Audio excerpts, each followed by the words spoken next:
in West Virginia, football is important, athletics is important, WU is important because we're a smaller state and there's no other Power 4 team, there's no pro organization, so it's a big deal to a lot of people, and I take a lot of responsibility for that. I'm blessed, I'm fortunate. It doesn't happen very often that you get a chance to, I guess, come full circle and come back. There's so many things that take place for that to happen, and thankfully for myself, I'm blessed for the opportunity that happened. As ESPN's Matt Berry put it earlier today, seeing Rich Rodriguez back in gold and blue just feels right.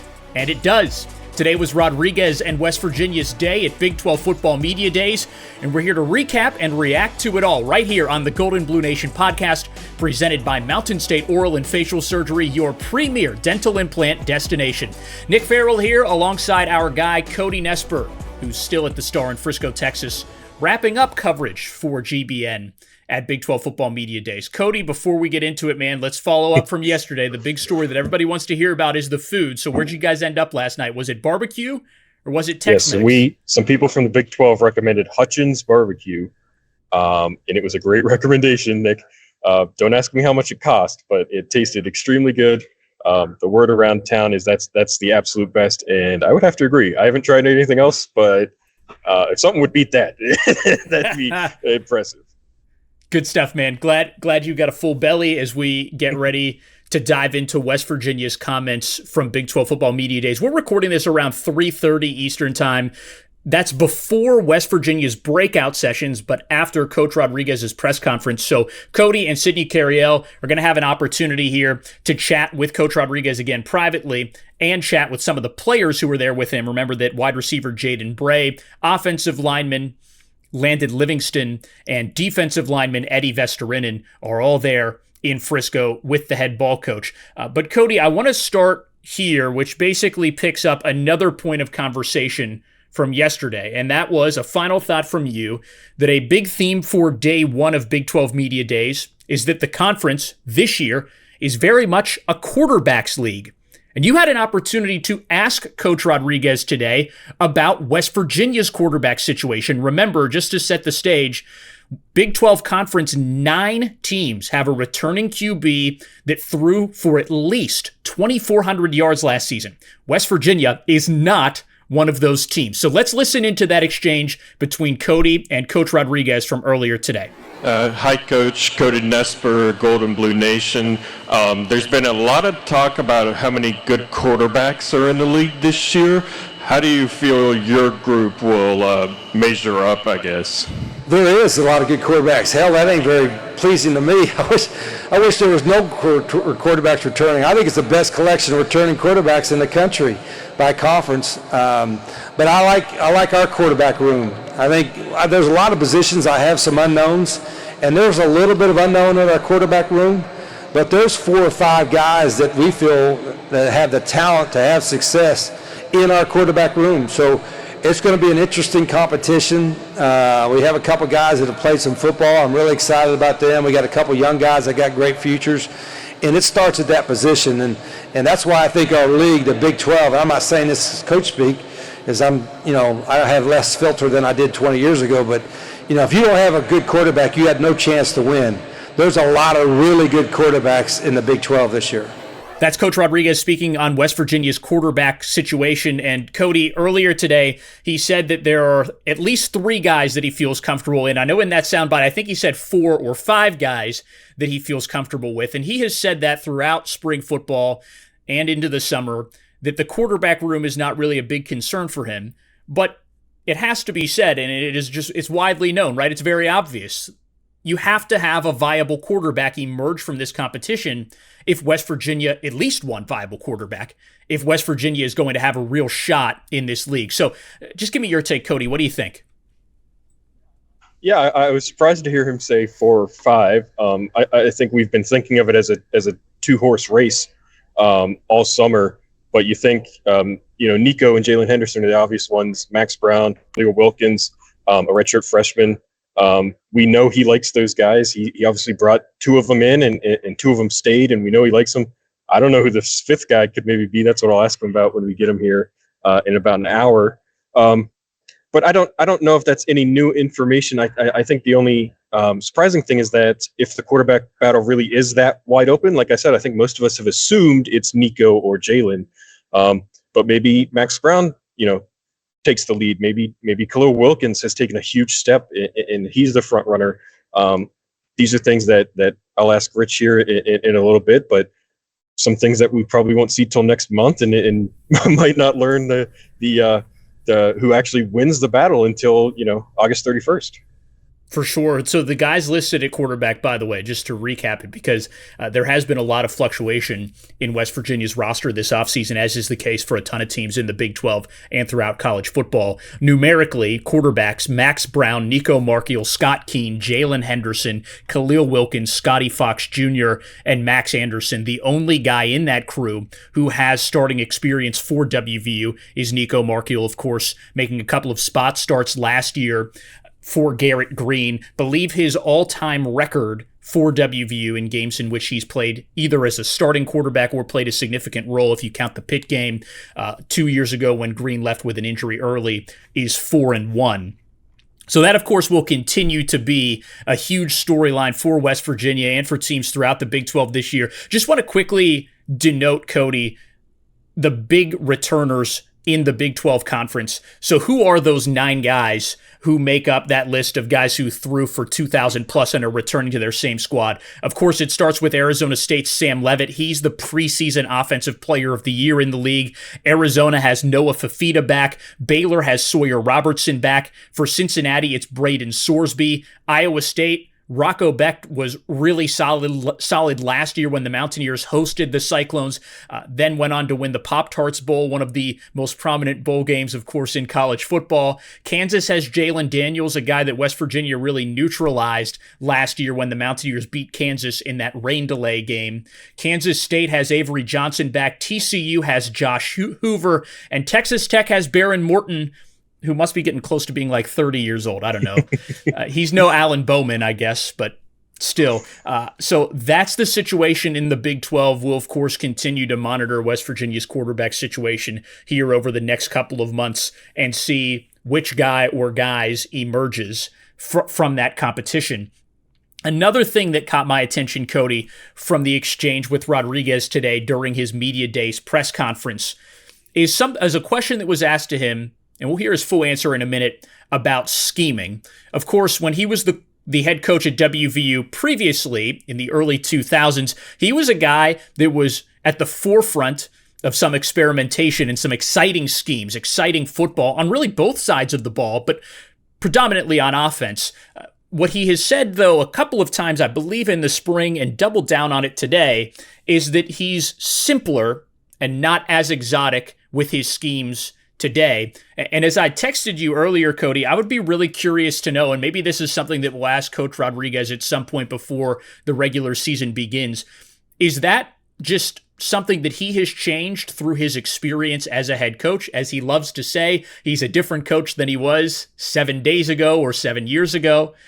Or is it something that's done out of necessity? Because with so much turnover year to year in college football, maybe you just have to be simpler so that guys can pick up the playbook and get ready to roll as quickly as possible. Guys who are joining a team with only a few months to prepare. Yeah, and it's interesting. Another dynamic, Nick, might be that, back in the 2000s when Rich Rod kind of created the spread option, and I'm sure that was super complicated at the time because nobody else was doing it. And now kids in high school do it, right? Like instead of running the high school teams run spread option. And so maybe it's simplified just because it's not exotic anymore. Everybody in the country more or less runs it. So maybe it's simplified in that manner of just, it's not experimental anymore. It's just become so mainstream that it is simple for players to pick up right away and run it, no problem. All right. What else, Cody? What else stood out to you from Coach Rodriguez's press conference earlier today? I think, not that I expected him to be an outsider, but I think he fits right in with the Big 12 coaches. I don't know, a few years ago, it felt like so many of them were new, right? Like you had Gundy and Gary Patterson were the old heads, and then everybody else was new. And now it's like every team seems to have like an established kind of veteran coach. And I think Rich Rod fits right into that. and like I said, not that I wasn't expecting him to, but maybe just not to the extent that it appeared on stage, especially when they all got together for the coaches roundtable. It was almost like copy and paste 8 times, right? Except maybe Deion. Well, we did get to hear from Coach Prime, Deion Sanders, as well as Oklahoma State's veteran coach Mike Gundy today. Of course, when those guys are at the mic, there's always something quotable, and that definitely was the case. We'll tell you a little bit more about those exchanges here in a bit, but first, let's listen into more sound from Coach Rodriguez's appearance at the podium today at Big 12 Football Media Days at the Star in Frisco, Texas. So this spring you talked about wanting guardrails in college football. Do you believe the new revenue sharing and College Sports Commission create those guardrails and move you towards that professional model that you wanted? Yeah, a lot better guardrails than a month ago. I mean, it was a cluster for the last 3 or 4 years. You know, all coaches would complain about it, but it was just a mess, and nobody knew how to really solve it right away. And I still think it's a lot better now with the cap and the rev share. But there's still a lot of work to do. Until we get, I'm giving my opinion, until we get some congressional or some help from D.C. and get more guardrails on the deal, it's still going to be a little bit of a cluster, but a heck of a lot better than it was a month ago. And college athletics and college football is such a great entity. It's kind of hard to screw it up. We did everything we could in the last 4 or 5 years, it looks like, to try to do it. But you can't really screw it up too much because of the passion of college athletics, especially college football. But hopefully, smarter minds than myself will get that together. I think I've said this earlier today, I think they need to get the college athletic directors more input and more say-so in how college athletics is going to be run, because these are the guys and the ladies that know what's best for the schools and what's best for the country as we're in college athletics. But I've got my own opinions on it. I think we're in a better place now than we were a month ago. There's still some work to be done, but you know, we could complain about us coaches, but hell, it's still a pretty good gig, you know what I mean? These are good jobs. You know, there's a lot tougher jobs than being a college football coach, so like I said, I'm fortunate and blessed to have what I have. You talked a lot about change, NIL, transfer portal, revenue sharing, with even the last 5 years, how college football has evolved. Why do you keep coming back? Myself as a coach? Yes. Hell, it's a lot easier than working in a coal mines or digging a ditch. You know what I mean? Like you get frustrated because you could do everything right in recruiting and develop a relationship and all that kind of stuff, and the guy just gets bought. You know what I mean? That's just the way it is. It's transactional. You know, it's like facilities. You know, it's important to have facilities and all that kind of stuff. Well, now, you know, that's still important, but money has become the driving factor for a lot of them. So that could be frustrating if you don't have the same resources. But, you know, I think now with the rev share and some of the other stuff, at least it's going to be a little bit closer and a little bit better. And I I've always loved coaching. I started off at Division II level, and you're not taking a job for money or fame or anything like that. You're taking a job because you love coaching. You love being around athletics, and I still love it. That's why I still call plays. I still get in the middle of everything that we do on offense and defense and special teams, because I love the game, first off, but I also love coaching guys and seeing guys go from what level they're at right now to another level, and watching them grow as players and helping them along the way. That's still my greatest thrill is I know it's just kind of crazy too, that there's there's nothing like a winning locker room in football, because there's so many people that did so much in order for you to have success. In that winning locker room, you see everybody hugging each other and high-fiving each other and all that kind of stuff, and that's kind of a thrill that keeps me going too. During your first tenure at West Virginia, you were offensive innovator. You were running the zone read. You were running the spread to run the ball. You were also running a 33 stack on defense. Now it seems like trends in especially defensive football, everybody's running a nickel or a dime secondary, and a lot more people are running 11 personnel. Do you see offensive trends like kind of coming full circle, where we're actually going back more towards power football and kind of segueing back into what you've been doing at West Virginia now and even at Jacksonville State?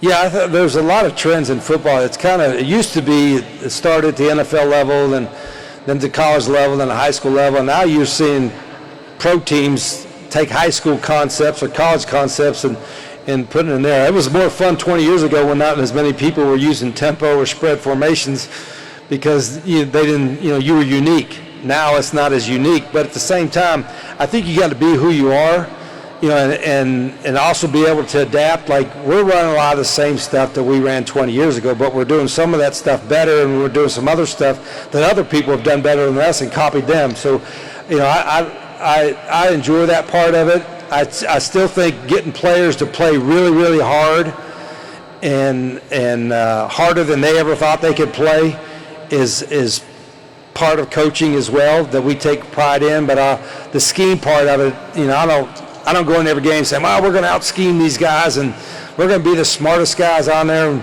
it's not what you call, it's what you can execute. So I've probably become simpler as opposed to more exotic, if that's the word, from a scheme standpoint. But the playing hard and playing physical aspect is never going to change. That's just part of Coach Rodriguez's press conference from earlier today at Big 12 Football Media Days. You can catch the full thing on our website, goldenbluenation.com, on the free Golden Blue Nation app, and on the Golden Blue Nation YouTube channel.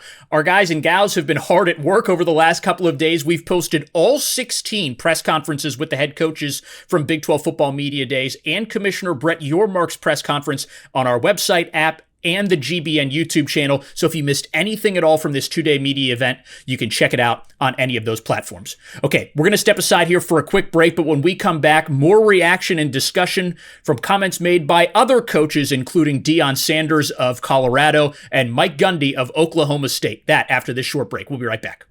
My children's dentist had referred us here for their wisdom tooth extraction. I'd actually had the same procedure performed here some years earlier, so I felt very confident that this was the right practice for my family. We've always had a great experience with Mountain State. Everyone from the front desk to the attending doctor to the nurse to the aftercare. We were very satisfied with the result, as was our dentist. I would certainly recommend this practice very highly, and absolutely a 5-star experience for us.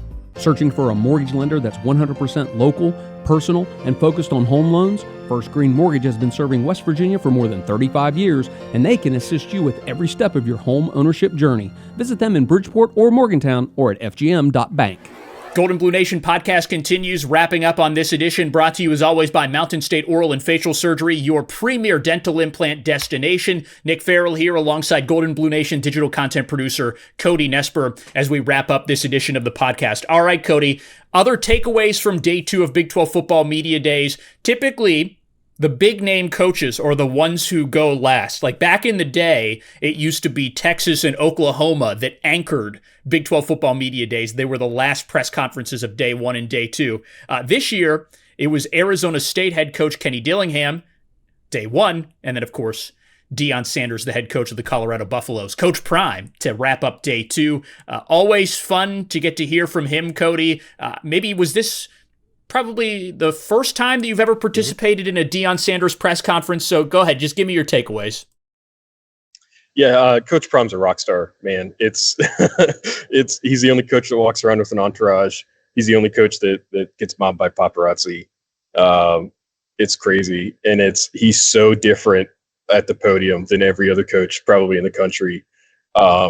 It's it's so much fun to watch a coach be like too authentic and no cliches and no filter, really. Just this is who he is and this is what he thinks, and he's just going to say it. And it's like I said, he's just a rock star, and it's obviously no accident he went last among everybody. And I'm sure his breakout here in about an hour and a half is just going to be an absolute mob. Yeah, absolutely, Cody. It'll be the most popular one of the week, I'm sure. The thing that I thought was interesting about Coach Prime, he was asked if there was anything you could change about college football, what would it be?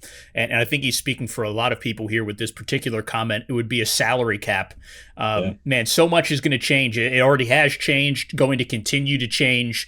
I think there were some comments, too, this week about collective bargaining being on the horizon. I mean, yes, there has been a ton of progress in college football, but to think that is a potential next step, I don't know, it's just kind of crazy to me that's the reality of the present day of college football. Yeah, in the coaches roundtable that ESPN just held, Coach Rodriguez said, like, student athletes are going to have to be considered employees. They're going to have to sign contracts, and we're going to have a CBA, which he hasn't really said that before. And some of the other coaches are kind of tiptoeing around it. And he just came out and said, no, I mean, if this is going to work, it's going to work by kids signing contracts to stay at schools for X number of years. They're going to be considered employees of those schools. It's not going to be amateur anymore. And there's going to be a collective bargaining agreement with some sort of players union.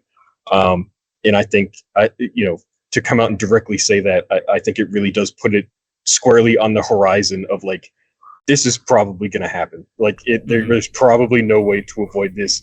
If coaches are going to talk about it, and it's probably going to be sooner than later. For me, Cody, my favorite exchange of day 2 of Big 12 football media days was with Oklahoma State head coach Mike Gundy. Apparently, at some point before his press conference, he was shown an image of what his character looks like in the new college football video game. And man, I don't know. I don't know that they necessarily got it right. It doesn't look identical to Coach Gundy, but there's just something about it. And if you haven't seen the picture or the screenshot, it's floating around on Twitter, and you'll find it easily. But like the spirit of Coach Gundy is just captured in this thing, right? Because it's like he's got the hair. It's not Coach Gundy has his hair in previous Big 12 media days has been a gigantic topic of conversation when he had the mullet a few years ago. And it's like they captured the spirit or the essence of Coach Gundy. I don't know. It was just kind of a funny exchange. If you want to see that comment, we have it at goldenbluenation.com. One other thought, Cody, before we wrap this up. Lance Leipold, Kansas's head coach, talking about all of the renovations happening with the Jayhawks football facilities. The Jayhawks played most of their home games at other venues off campus last year while their home stadium was under renovations. It will be opened. The newly renovated Kansas Memorial Stadium will be open for the beginning of this season. The first Big 12 home game for the Jayhawks is against West Virginia. And I said this when the schedule came out several months ago, that is going to be a really difficult game for WVU because it's going to be a really charged atmosphere, a bunch of fired up Kansas fans getting ready to welcome a Big 12 opponent into their new/old home. I don't know. I just think that Kansas has had some positive momentum here over the last several years, and a game that used to be one of the only ones in the Big 12 that you could chalk up as a W very early on is no longer that way. And it's going to be tough for West Virginia, I think. Right. And they're going to be motivated after the way the game in Morgantown last year ended. They didn't have the kind of year they wanted, and that was kind of the start of it. So they're going to want to make up for that. You mentioned Jalen Daniels is back, still another guy that's been in college forever. He wants that breakout season. Kansas has kind of been dancing around it his entire tenure, and he wants it. And yes, that first home Big 12 game is going to be the perfect opportunity for them, and it's going to be really, really challenging for the Mountaineers. All right, Cody, anything else before we wrap up? No, I'm very excited to get back and sleep in my own bed. Just that. Good for you, man. All right, he's Cody Nespor, working hard to cover Big 12 football media days for Mountaineer fans across West Virginia and beyond. Cody, thanks for joining us. All right, that'll do it for this edition of the Golden Blue Nation podcast. We invite you to check us out and share our show with your friends. Remember that you can subscribe on podcast platforms like Apple, Spotify, and Google, and you can also check us out in video form now. Video podcast is available at goldenbluenation.com, the free Golden Blue Nation app, and the Golden Blue Nation YouTube channel. If you missed anything from day one of Big 12 football media days, we've got you covered in yesterday's video podcast, and we invite you to check that out. Also, Sydney Carriel working hard to cover WVU and all the teams at Big 12 football media days. She'll have the very latest from the conference's media days in tonight's Mountaineer Minute. We'll continue to bring you coverage throughout the week on TV and online. Make sure you check your local listings for more details on how to watch the Mountaineer Minute in your local newscasts. WBOY, WTRF in Wheeling, WOWK in Charleston, WVNS in Beckley, and WDVM in Hagerstown, Maryland. That'll do it for this edition of the GBN Pod. For Cody Nespor, I'm Nick Farrell signing off. We're brought to you as always by Mountain State Oral and Facial Surgery, home of the same-day smile.